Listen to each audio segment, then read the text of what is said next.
What is the connection between sound and reading?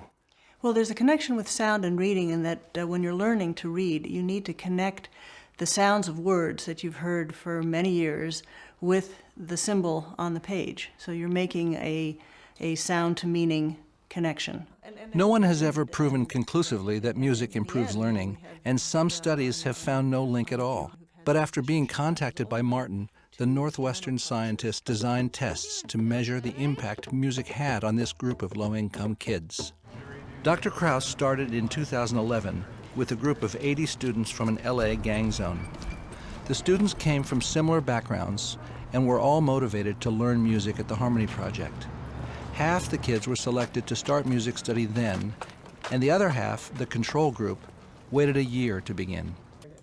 Dr. Krause's team took a mobile testing lab to LA at the beginning and then once a year for 2 years to assess the change in the kids' brain response in specific areas important for good reading and learning skills.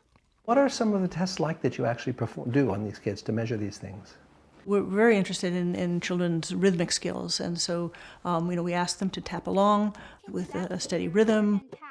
Okay, now we're going to tap a little bit faster. Watch my hand, Rex. Okay. So if you just present a beat like on a metronome and you ask a child to tap along with the beat, that ability is linked with reading ability.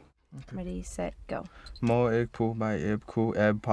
ask them to listen to words or parts of words. Imagine that you're at a party. There will be a woman talking and several other talkers in the background. We have them listen to sentences that are presented in noisy backgrounds, and they have to repeat back as much of the sentence that they were able to hear. The pencil was cut to be sharp at both ends. The pencil was cut to be sharp. Of course, the background gets noisier and noisier, and it gets harder and harder to hear the sounds. A toad and a frog each had to tell a tale.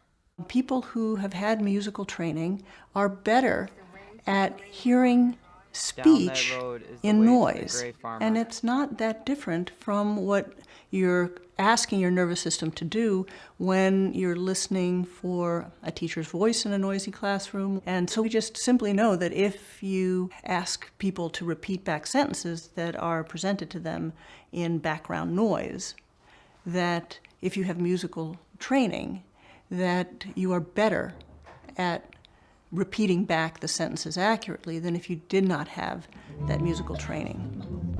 I guess that's especially true when a child is sitting in an orchestra and has to distinguish the sound he's making and his section is making from all the other sounds in the orchestra. Exactly.